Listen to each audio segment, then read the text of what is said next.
When art is made accessible to the public, it has the unique ability to inform and inspire us, to see ourselves reflected in the beauty of a poetic lyric, to let our hearts beat to the pulsating rhythms of a dancer's step, to allow our spirits to be lifted, connecting our highest hopes and ideals to movement and melody, envisioning a wellspring of limitless possibilities in our collective future. For song and dance are both borderless and boundless.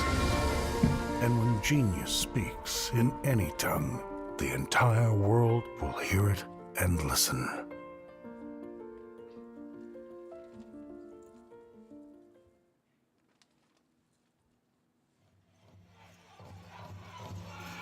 Why they move and circulate that way is because we believe that there's an energy that has to work together. For instance, a tornado goes in one direction because the power within a tornado will build, the energy will build, the mass will build. Our people believe in that exact energy. But the more we come together, the stronger the community we are. The stronger the community we are, the stronger our families will be. And the stronger their families will be, the children will be even stronger. This is a way of life for many of us. There are a lot of people here who will do this just, when the powwow is here yearly, locals. But there are people, like I said, that are from the United States, all over North America, into Eastern Canada that have come. And this is their way of life. They come to compete, they come to sing, they come to dance. And it's just an honor to see so many different people here to come to, my home reserve and our home reserve here to come and celebrate with us.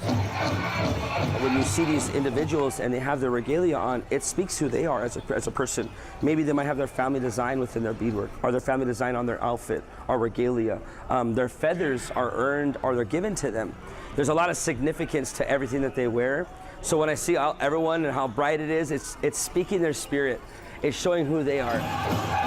This is something very special to people because memories are earned in our community.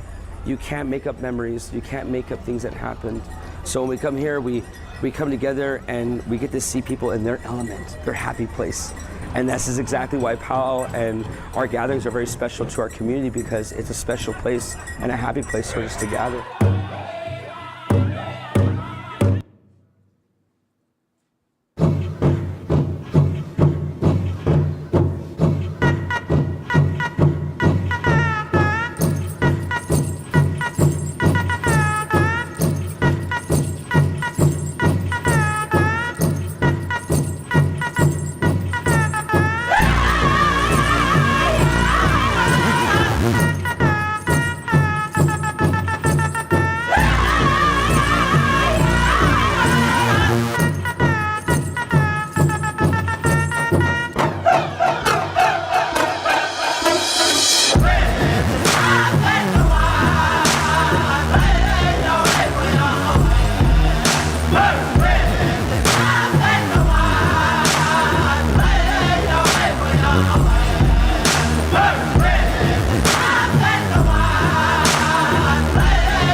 Tansekiwa, Angela Nitsigo-san, amiskwaciy-wâskahikan no Jinia, nehiyaw isquill, upsis nehiyawan.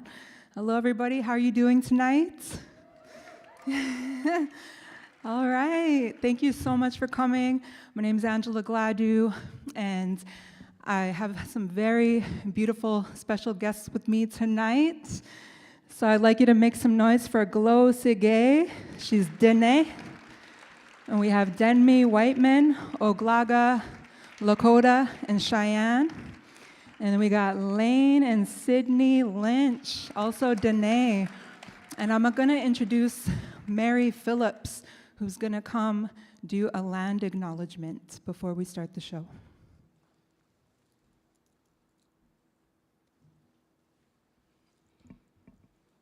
Undan Wagithe. It's good that you are here. Huibnaha for coming. Ijaje Lathoisa, Wahe Ie, Mary Phillips. And I'm from the Umaha tribe of Nebraska and also Laguna Pueblo. And we are known in the Umaha way as the people who go against the current. And that is why we still exist today.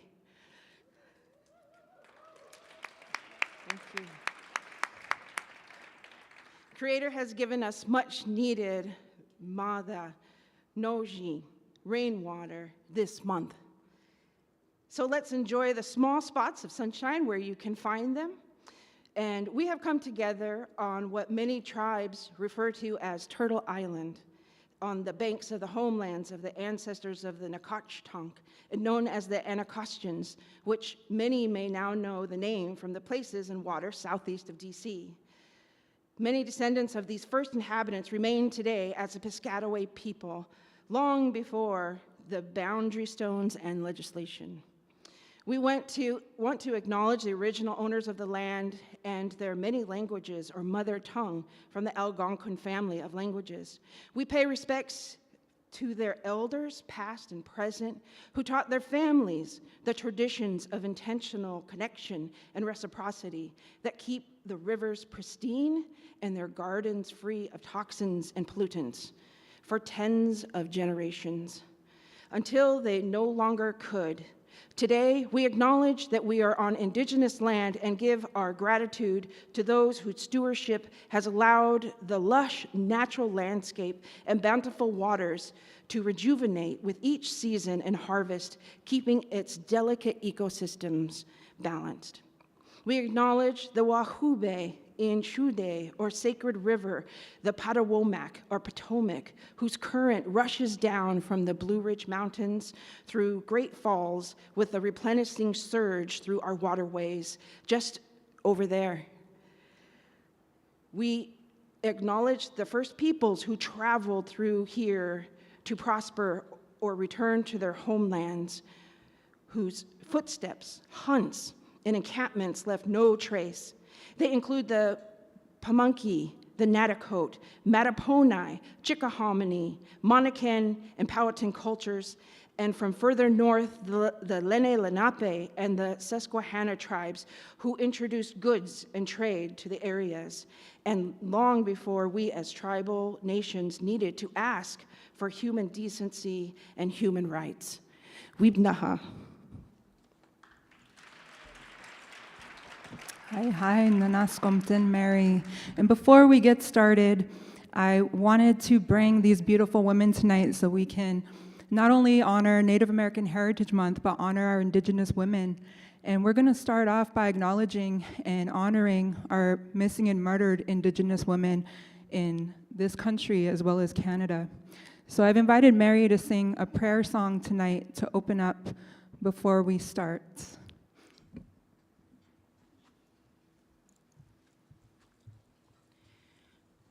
This song was taught to me by a Lakota culture bearer and was asked to sing this tonight for you all and for these ladies.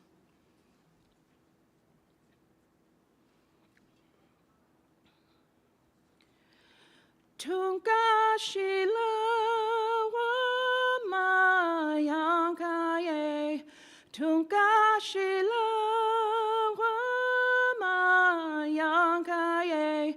Tunka shela wama yonkaye, tunka shela wama yonkaye,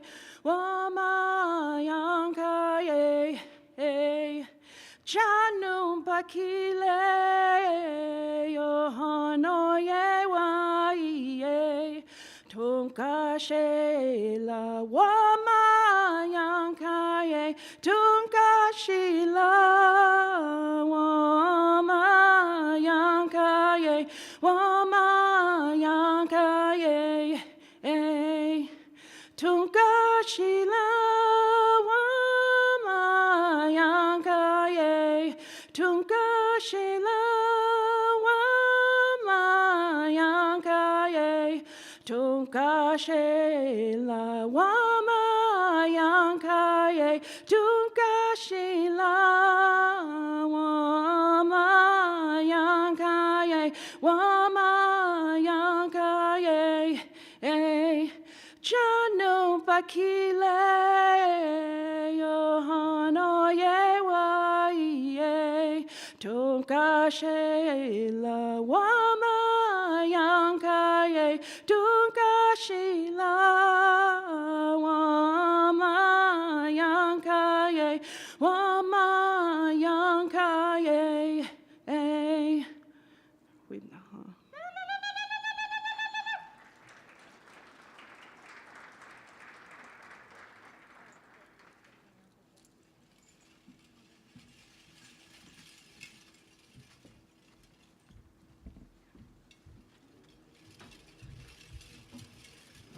The first dance we're going to showcase is the ladies' traditional dance. And I played the film before the show to showcase a little bit of what powwow looks like, to give you a little sample of our culture.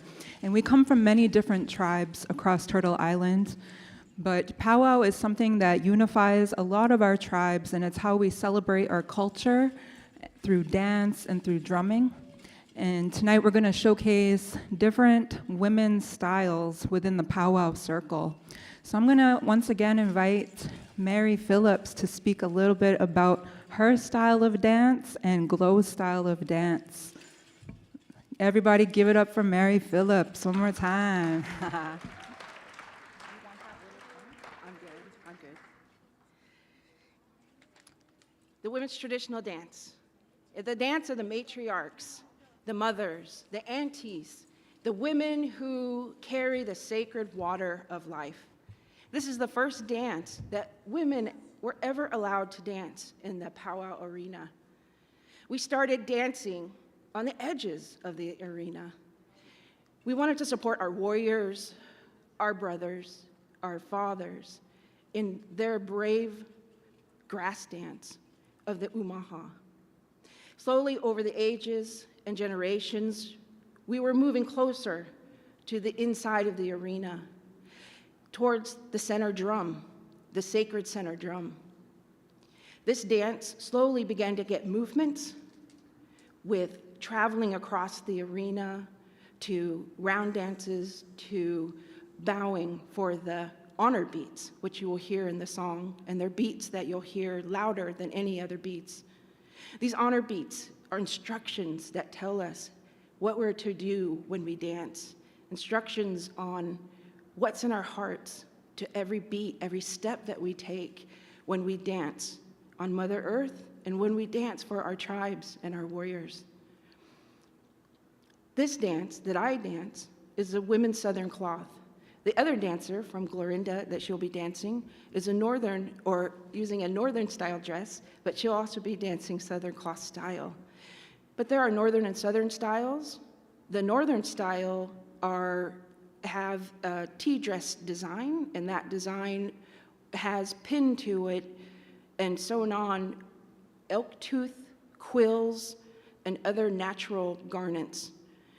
And the women's southern cloth has applique that you see, and each applique pretty much tells you what tribe a person comes from and what a scholar in Native American design has coined identity by design. So the dance that you will see shows the way that women gracefully and proudly dance to the songs that were made for them, for women to dance. And I hope that you all enjoy this dance that we will present to you on this wonderful evening at the Kennedy Center.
One more time for our warrior women. That was the ladies' traditional dance.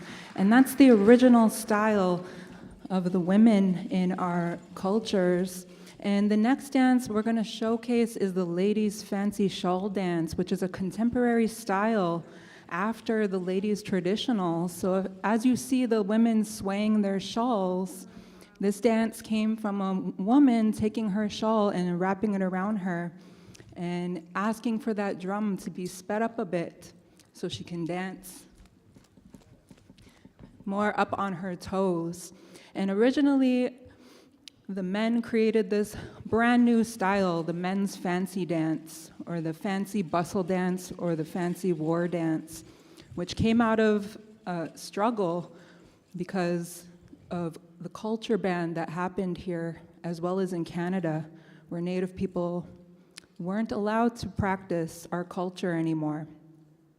And one acceptable way was through the men's fancy dance, where they could perform and also feed their families through this dance.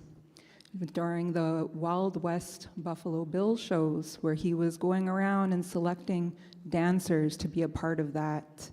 And the men started fancying up their footwork, doing drops, adding to their regalia, making it more fancy. And women also danced with the men during that time in the 1920s. But now we created our new style, our own style, which is this fancy shawl dance you're about to see here. And this is the first dance I learned as a little girl. I went to one of the first schools in my city that allowed Native children to practice our culture again. And that's where I started learning how to speak Cree, nehiyaw, just a little bit of Cree, and learning how to dance. So I want to invite Lane and Sydney out to the dance floor. Everybody make some noise for Sydney and Lane. They're also fancy shawl dancers, and they'll be joining me today. Hi, hi.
Phew.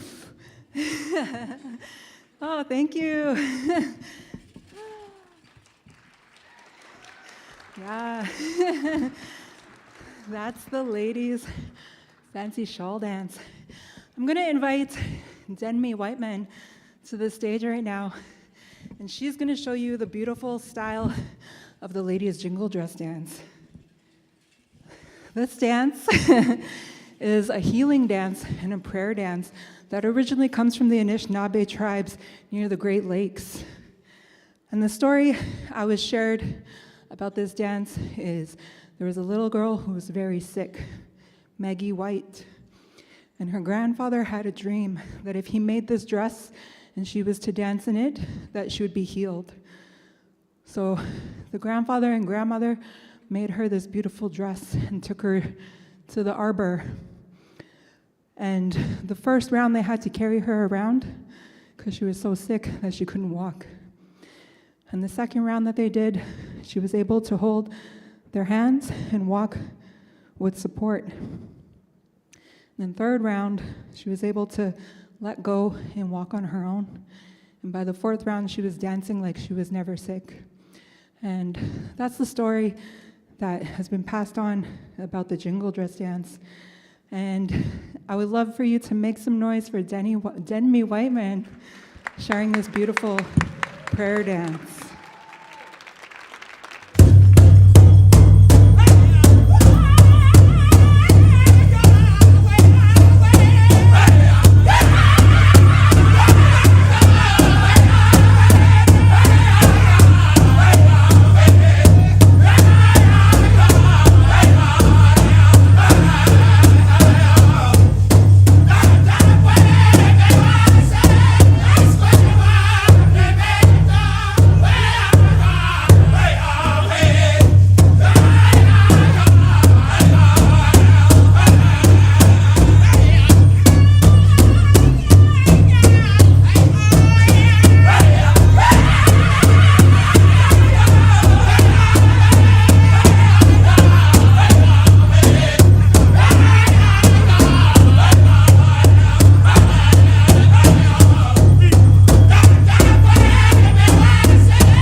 Different styles of drum song. So the first one that you saw us do was a straight song, and that is just like this, just like what Dead and Me danced to.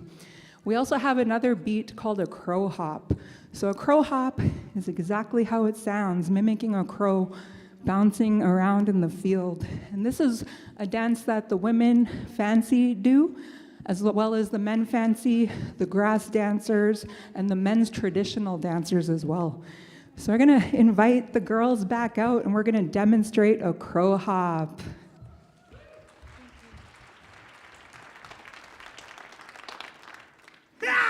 Make them dance.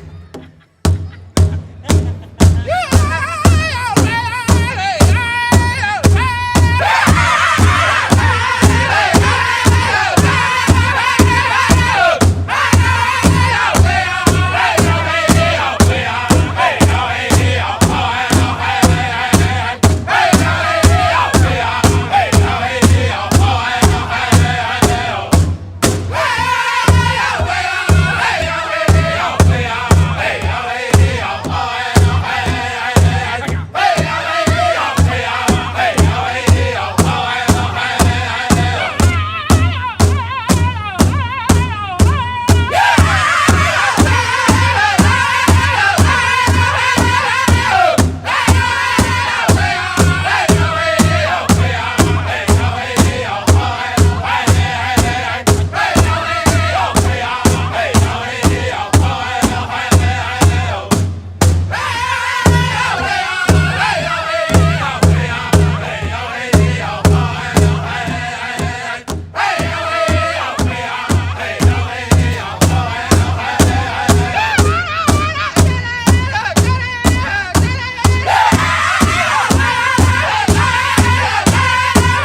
So to continue our dancing whirlwind here, we wanted to present to you a dance. It's a social dance.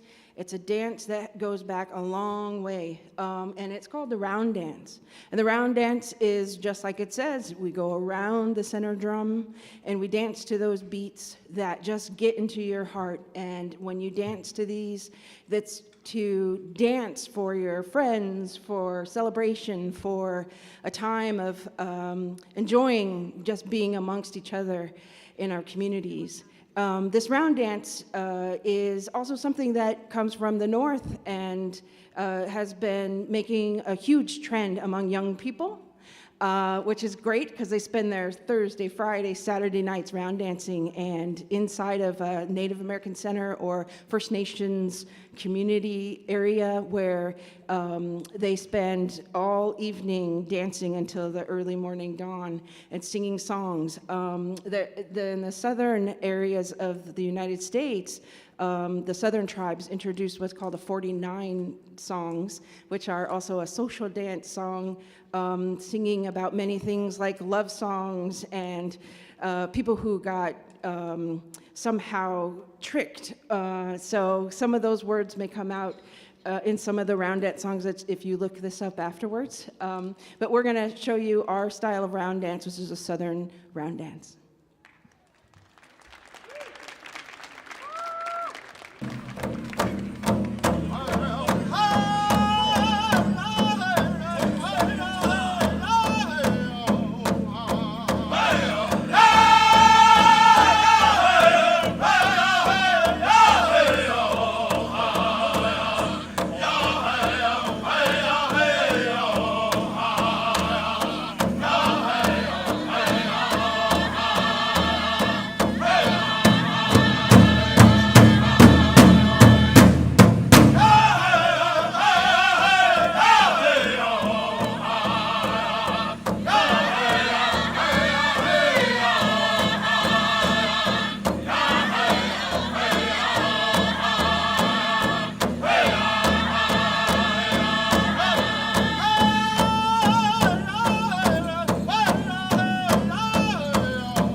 That was beautiful. Thank you, ladies.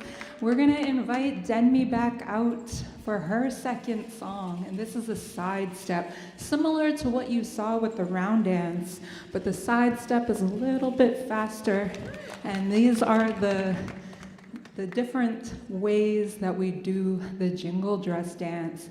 So this one, if you can imagine, dozens or 100 ladies all in their jingle dress dances, dresses, sidestepping all together. This is also another form of prayer dance. So give it up for Denmi White Man one more time.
Thank you.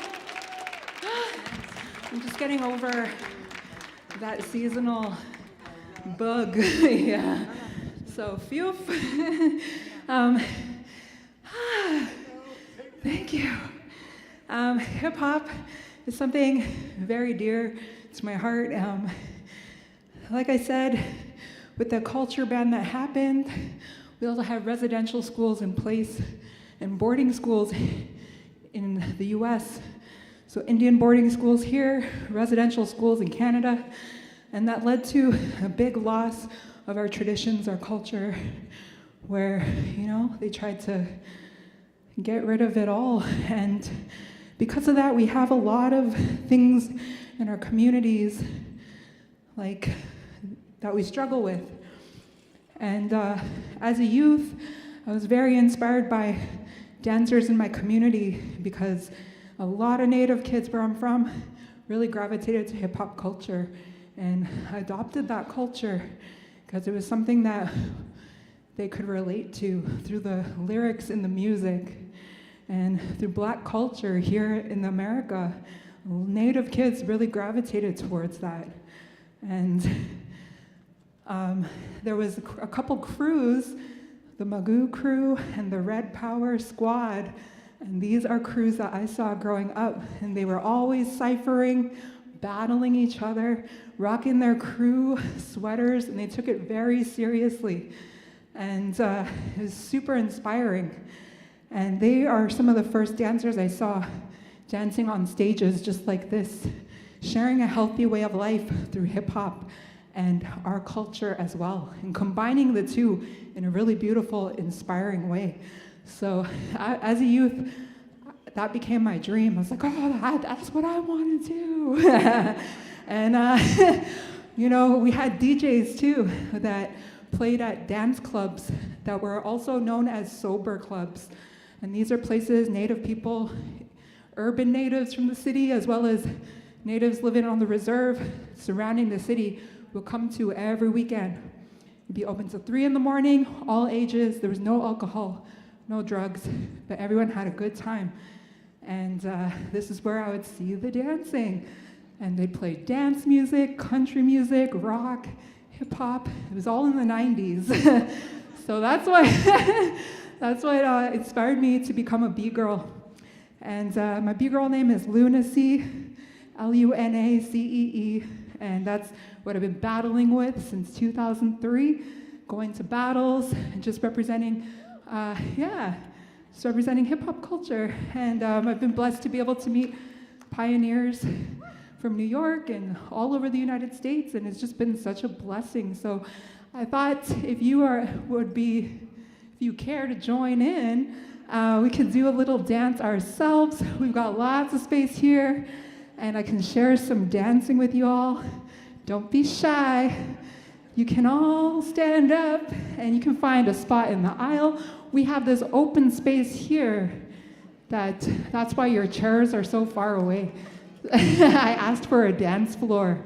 And if you just want to stretch your body, don't worry, I'm not going to teach you head spins tonight. But, you know, we could do a little groove, bounce, rock, skate. Yeah, you already know, exactly. Yeah. So if you want to come on up, hey, now's your chance.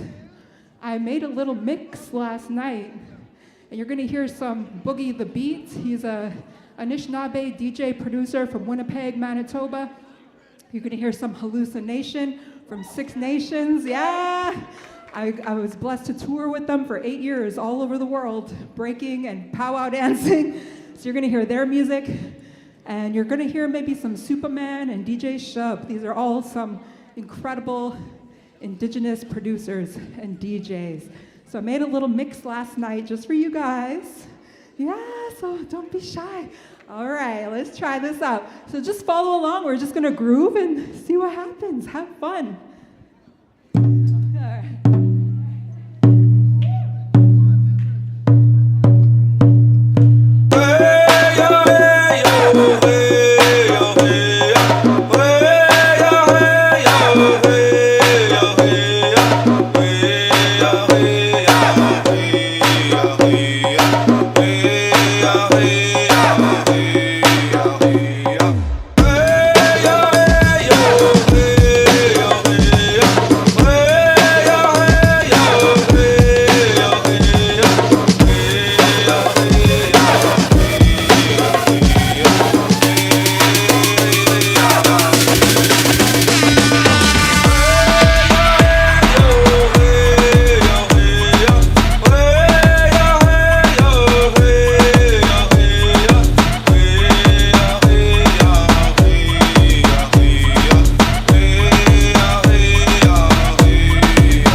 See dog out if you put the whole iron on them. Me can't live in a peace cause the whole of them. In favor them and them a cause problem.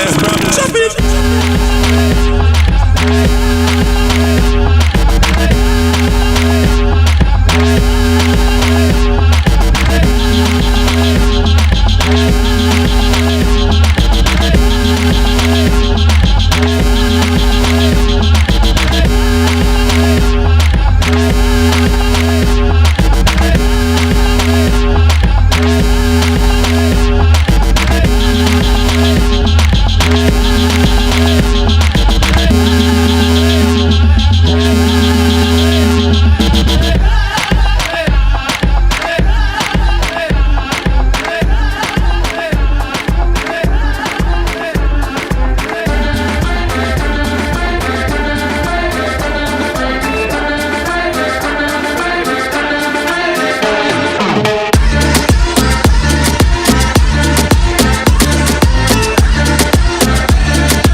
Recognition, I beg.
Thank you so much for coming to dance up here with us. There's going to be one more opportunity for you all to dance a little later. So don't worry, if you didn't have a chance to get up to dance now, we're going to come for you a little bit later, all right?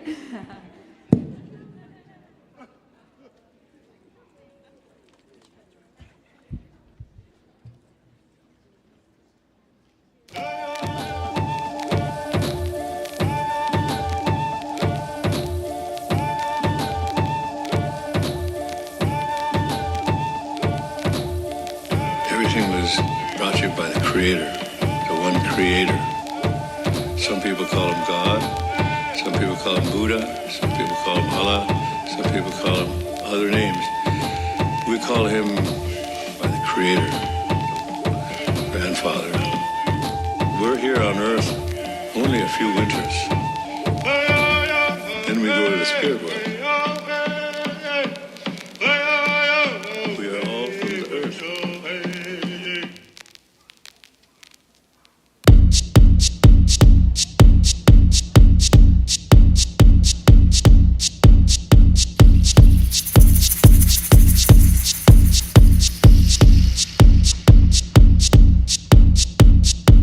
Te guardo, no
Mona Lisa McLean, Murray Woodstone, Rizzo. These are some dancers in my community. Mona Lisa actually brought me back into the powwow circle as a teen. I met her in the club on the dance floor, powwow dancing to house music. I didn't know there was a whole culture from out here of house and that it came from Chicago and black culture. I didn't know this. I just heard the music, fell in love with it, and I was like, I don't know how to dance to this, but it sounds like the drum. So I started going to after-hour clubs, and you know what? That's where I met Mona Lisa.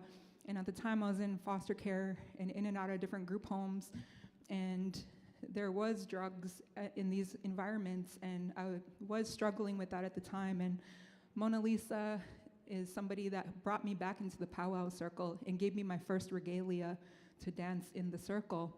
And she, unfortunately, she's not here anymore because of the effects of, you know, what she was going through. And so I made that film just in honor of her and my loved ones and relatives. And a big reason why we dance for many reasons, and healing, prayer, and happiness, joy. And this dance right here that I'm gonna do, this last dance, is the hoop dance. And I was first gifted hoops from my friend Sage Romero, who's from the Taos Pueblo tribe of New Mexico.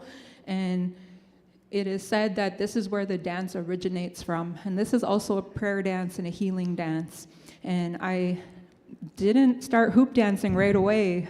When he gifted me the hoops in 2016, I just kind of left them in the closet and I just let them be because I was more obsessed with practicing breaking, and I was like, just sticking with that. But in 2017, I gave birth to my son, and yeah, he's 8 years old now, my son Cadence. And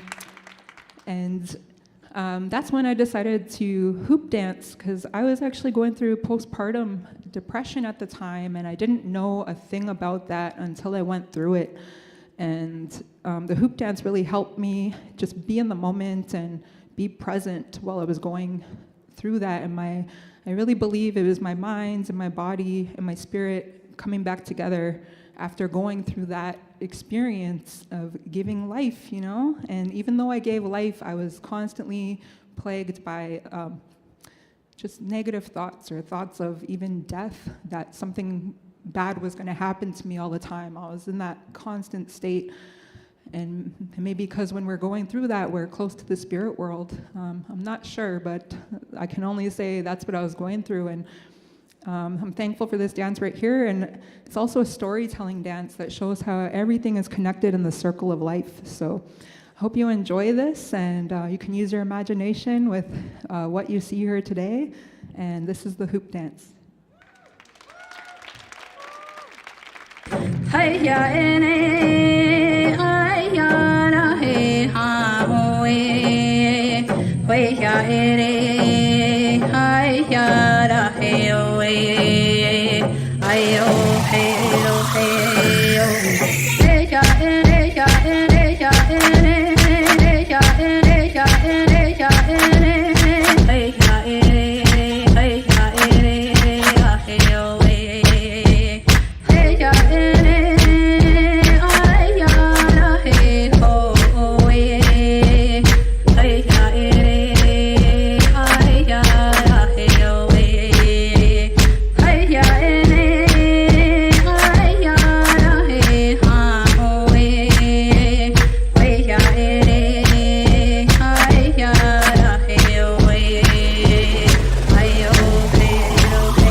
on Turtle Island for thousands and thousands of years, following a way of life that had carried them to have what our people refer to as a good way of life. It may sound very simple, and it is, because that good way of life is defined by the original instructions that we were all given on how to live and how to behave as human beings. And there is a law that our people have followed for thousands of years.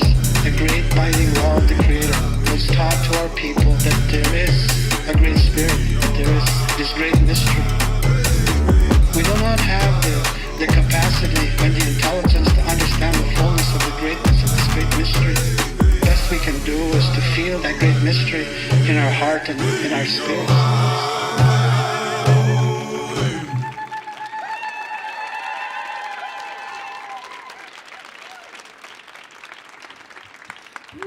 Thank you so much. I want to bring out one more time the ladies. Everybody, give it up one more time for Mary Phillips, Glow Segay, Denmy Whiteman, and Sydney and Lane Lynch.